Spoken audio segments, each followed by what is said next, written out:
बिस्मिल्लाहिर्रहमानिर्रहीम। आज तक के मुअज़्ज़ज़ नाज़रीन अस्सलाम वालेकुम। अब किस्त 239 मुलाहिज़ा फरमाएं।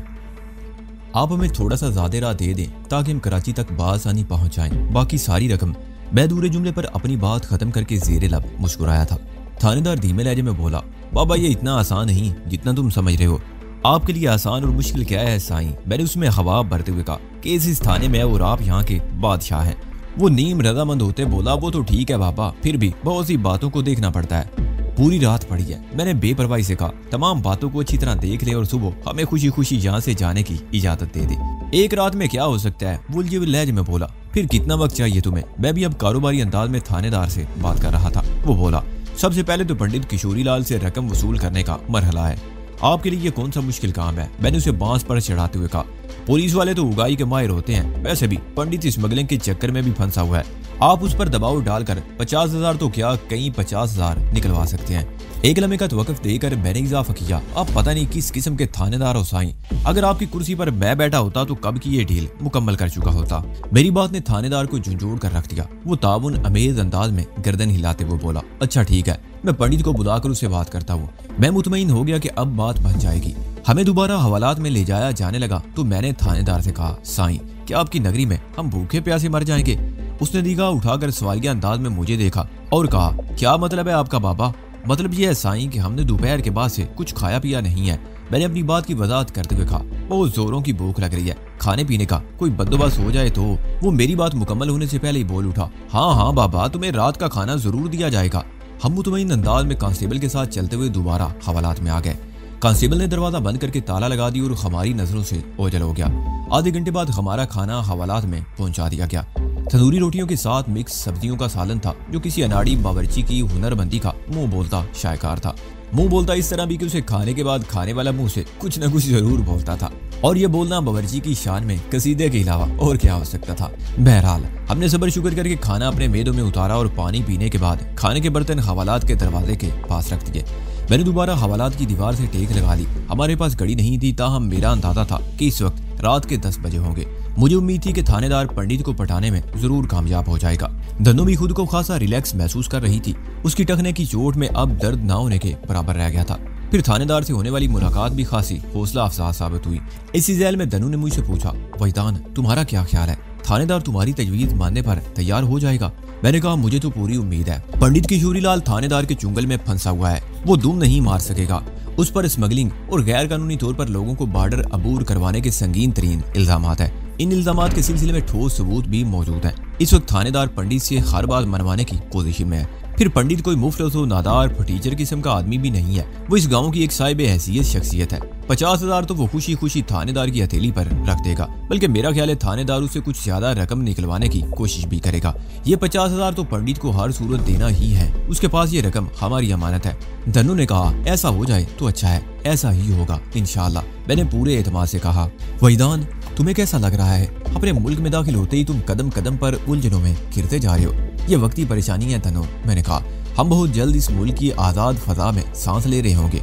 वो मौजूद बदलते हुए बोली, वहीदान मैंने तुम्हारी देखा देखी कुछ कोशिश की है और मुझे इससे फायदा भी हुआ है। मैंने पूछा, कैसी कोशिश और किस किस्म का फायदा?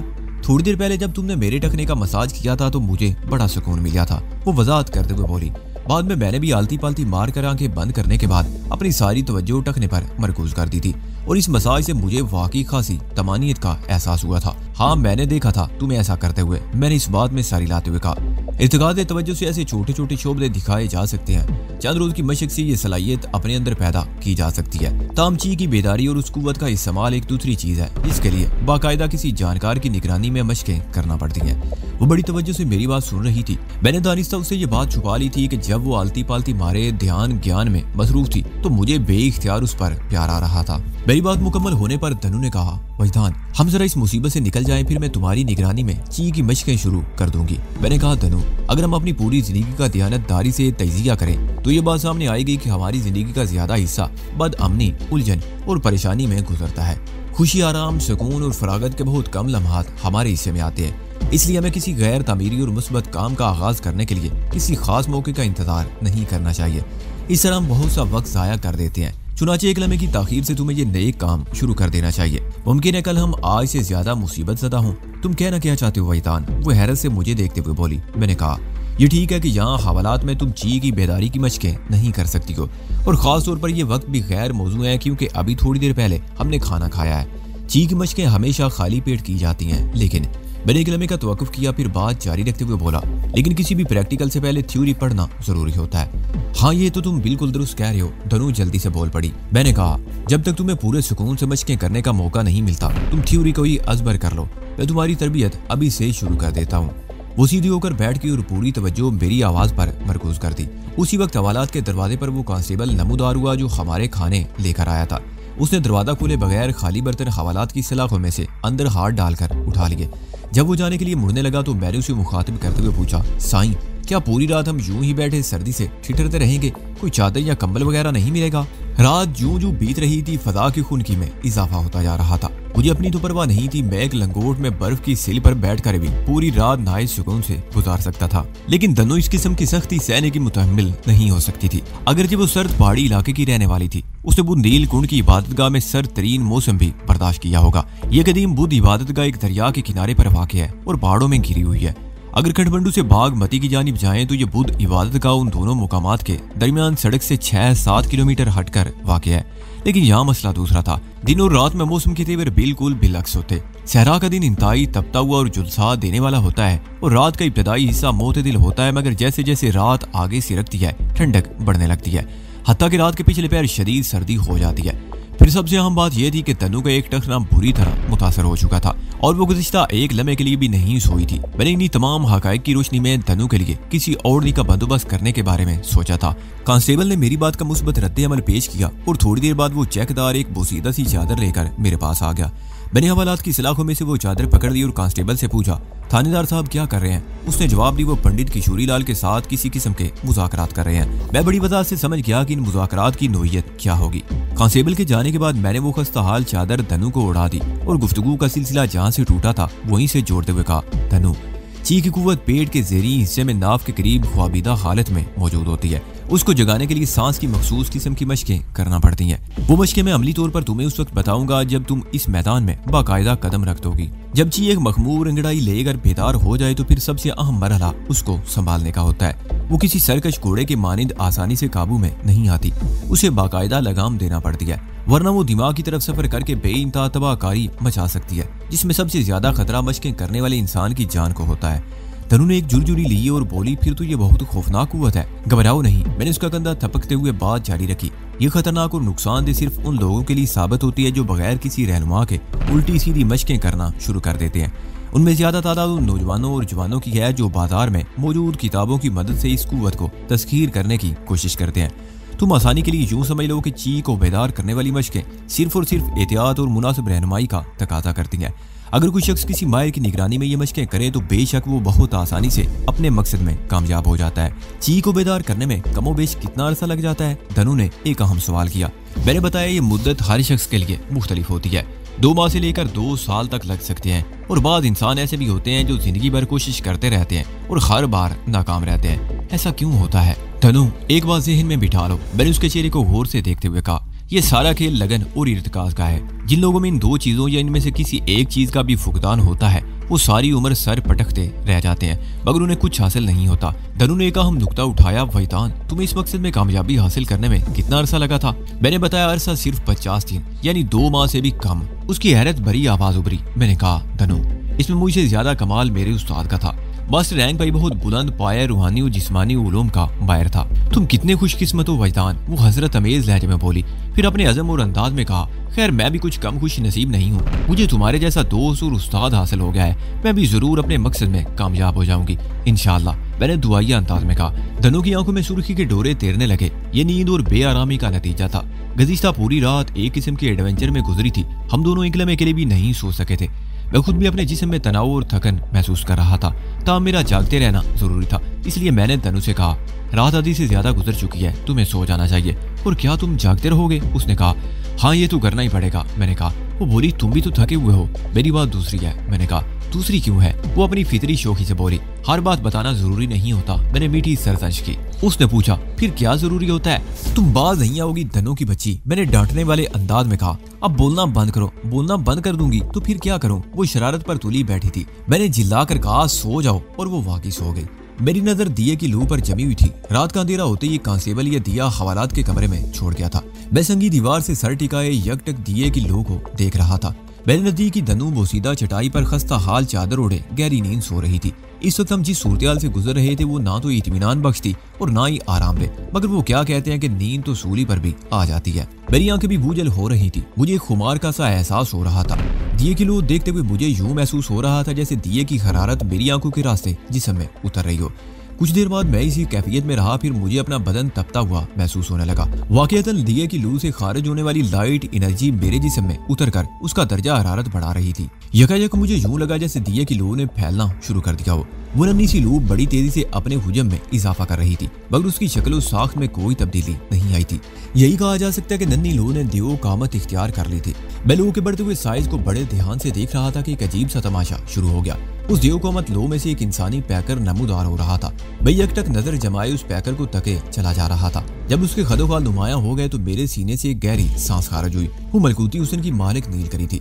मैं खुली आंखों से उस मुजस्सिमे हुस्न को देख रहा था। उसकी आमद ने हवालात के कमरे को महका दिया था। वो सुबह खराम कदमों से हवा में चलती हुई मेरे नजदीक आ गई। इस वक्त उसके होंठों पर वही दिल नशी मुस्कुराहट थी जिसका मुशाहिदा मैं पहले भी कई मरतबा कर चुका था। मैं उसके कैफावर लम्स को भी नहीं भूला था। उसके मरमरी बदन की एक एक जुम्बश मेरी यादाश्त में नक्श थी। मेरे करीब पहुंचकर वो मेरे चेहरे पर झुक गई। फिर अपने दूधिया गुदाज हाथों में उसने मेरा चेहरा थाम लिया और मेरी पेशानी पर अपने होंठ रखकर एक तवील बोसा दिया। मैंने आंखें बंद कर ली। वो बंद आंखों के पीछे रोशन हो गई। उसकी आंखों में सितारे कूट कूट कर भरे हुए थे जिनसे खारिज होने वाली किरणें मेरे तस्वुर को जगमगा रही थी। मेरे तस्वुर की दुनिया उसके लतीफ बदन की खुशबू से बस गई थी। ऐसा लगा था जैसे कोई अतर दांत खोल कर रख दिया गया हो। अपने गुलाब लबों की नरमी और ताजगी को मेरी पेशानी में उतारने के बाद जब वो सीधी हुई तो उसका अंग अंग मस्का रहा था। मैं इन नाकाबिले फरामोश और इंबसात आवर लम्हों की निशात अंगेजी को बयान करने से कासर हूं।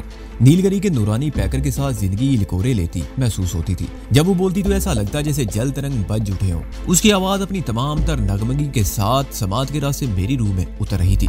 मैं सरजारी के आलम में नीलगरी की मधुर आवाज पर तवज्जो मरकूज किए लेटा था। उसने सुरीले लहजे में कहा, वहीदान, एक मर्तबा फिर मैं तुम्हारा शुक्रिया अदा करने आई हूँ कि तुमने उस खबीस खसलत गौतम पूछ को खत्म करके मुझे हमेशा के लिए महफूज कर दिया है। क्योंकि हजारों साल तक मुझे कोई ऐसी हस्ती दिखाई नहीं देती जिसमें इस राह की दुश्वारियों और सख्तियां झेलने का इशारा हो। अब मैं हजारों साल के लिए अमनो सुकून से रह सकती हूँ। लेकिन वो यक लख्त उदास हो गई। अब वो पहले वाली शगुफ्ता नीलगरी नहीं रही थी। उसने जुमला अधूरा छोड़कर जिगरे पाश नजर से मुझे देखा। मैं तड़प कर बोला, लेकिन क्या नीलगरी? उसके होंठों पर जख्मी मुस्कुराहट नमूदार हुई। मेरे लिए हैरत और दुख की बात थी। गौतम बूझ की मौत के बाद नीलगरी बड़ी शादाओं और फरहां रहने लगी थी, इसलिए उसकी ये दिल गिरफ्तगी मेरी समझ में नहीं आ रही थी। लेकिन वहीदान, वो दुखी लहजे में बोली, मुझे लगता है तुम कभी मेरी बात नहीं मानोगे। नीलगरी जब बोलती थी तो उसके होंठ साकत रहते थे। बस उसकी सुरीली सरगोशी मेरी समात तक पहुंचती रहती थी। आज इस सरगोशी का सुरीलापन अचानक गमों अंधों में डूब चुका था। मैंने बेकरार लहजे में पूछा, मैं समझा नहीं नीलगरी, तुम कहना क्या चाहती हो? मैं तुम्हारी कौन कौन सी बात मानूंगा? मेरी दिली ख्वाहिश ये थी कि तुम अपना जॉब मुकम्मल कर लो ताकि मैं हमेशा हमेशा के लिए तुम्हारी कनीज बन जाऊं।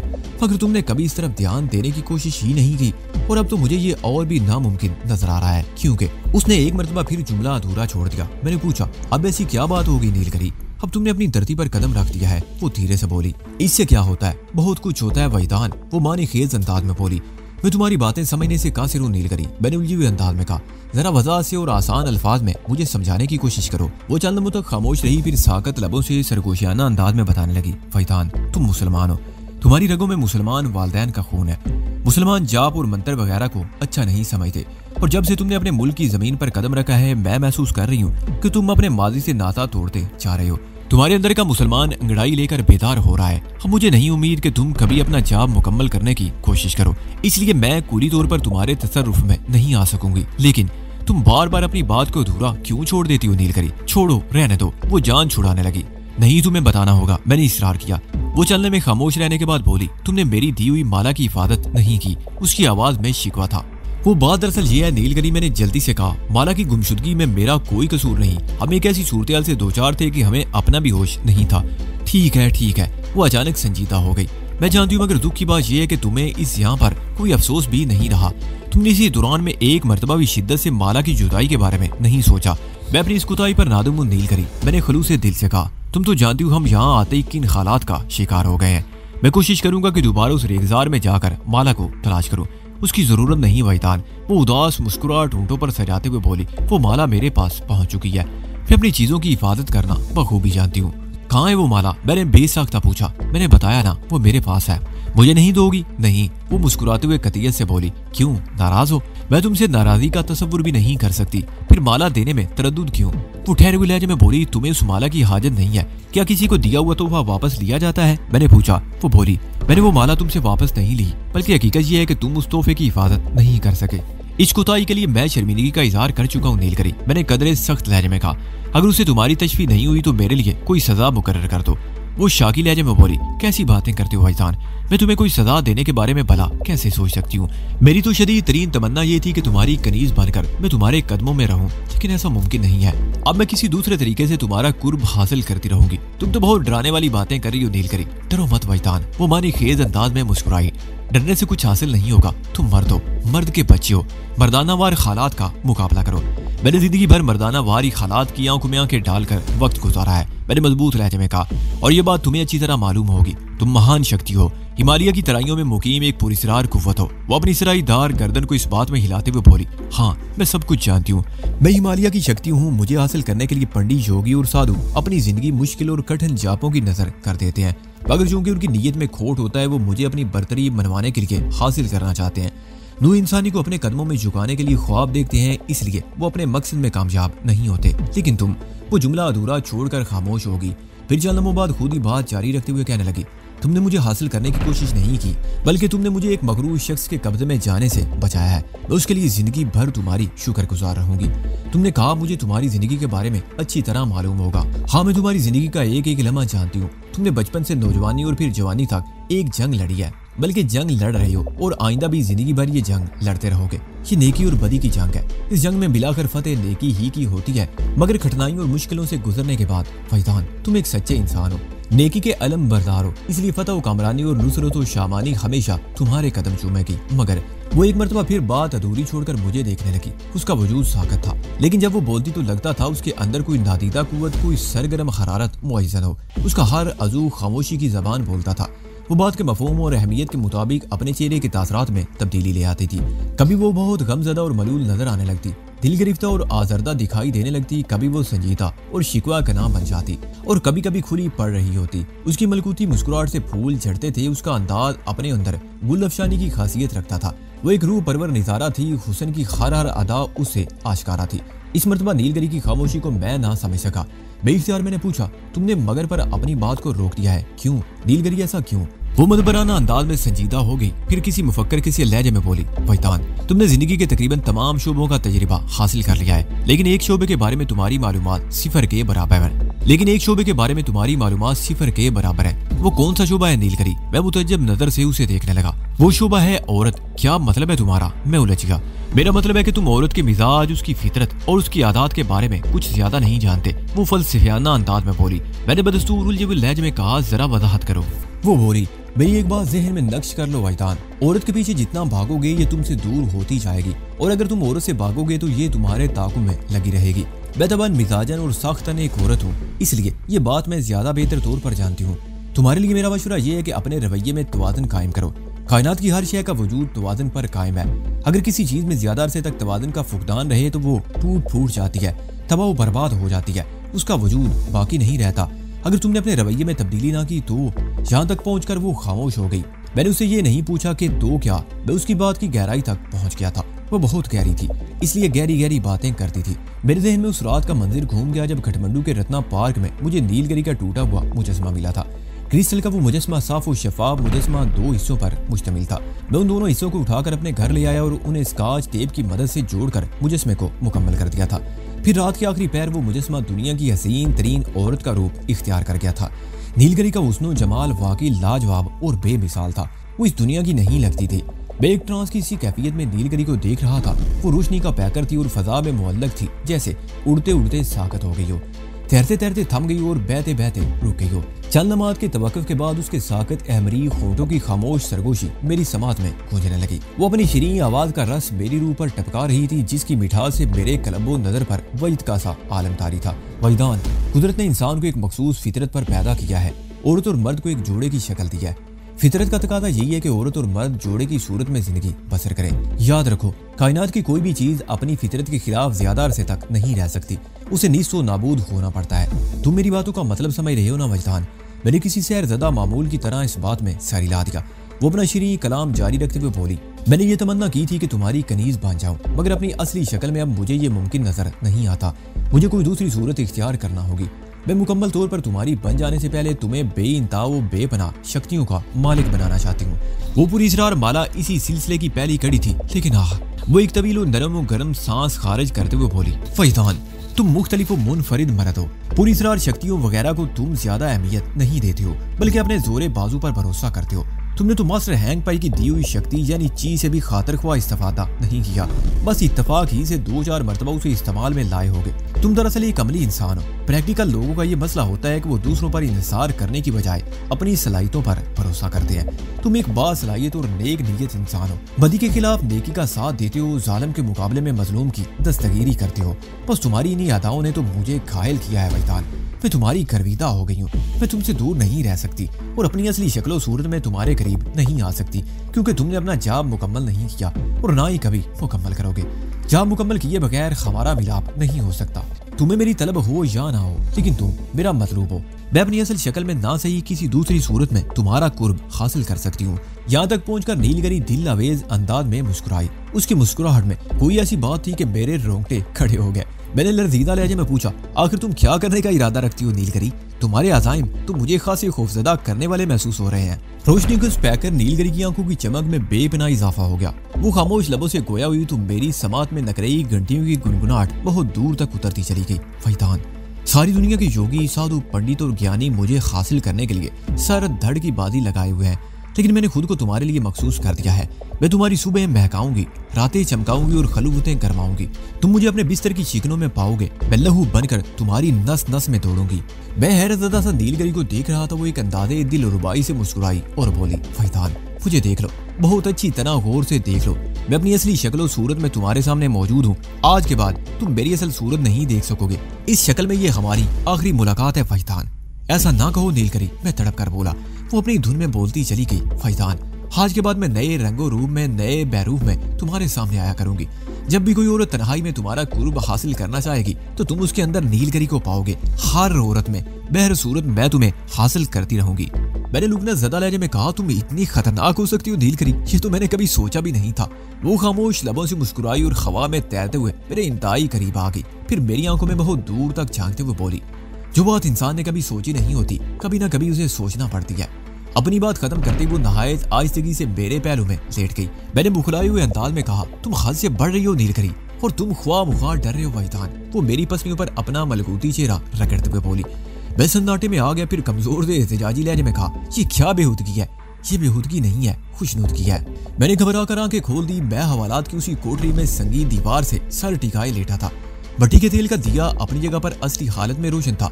थोड़ी देर कबल नीलगरी से मैंने जिस अंदाज में अलविदाई मुकालमत की थी वो सब कुछ खत्म हो चुका था। बेइख्तियार मेरा हाथ अपने पहलू में चला गया जहाँ थोड़ी देर पहले नीलगरी तराज थी। मेरे पूरे बदन में चूंटियां सी रेंग गई। मेरा हाथ नुस्वानी खतूत से छू गया था। मैंने डरते डरते कनकियों से अपने पैरों में देखा। एक इत्मीनान बख्श सांस मेरे सीने से खारिज हुई। वो धनु थी जो नींद की हालत में फिसलते हुए मेरे पैरों से जुड़ गई थी। सर्दी के बायस उसने अपने वजूद को झींगे की तरह मोड़ रखा था। उसका मुंह मेरी पसलियों से टिका हुआ था और वो गहरी गहरी गर्म सांसें ले रही थी। अल्लाह ने औरत को मर्द की पसलियों से तख्लीक किया है। सबको अपनी जन्म भूमि से प्यार होता है। मैंने बेइख्तियार अपना हाथ पीछे खींच लिया, फिर खिसक कर अपने और धनु के दरमियान कुछ फासला पैदा कर दिया। मेरे बदन की जुम्बश से धनु कसमसाई और उसने आंखें खोल दी। धनु की खुली आंखों में मुझे नीलगरी मुस्कुराती हुई दिखाई दी। मेरे पूरे जिस्म में सर्दी की एक लहर सी दौड़ गई। मैं हड़बड़ाकर एक झटके से उठ बैठा।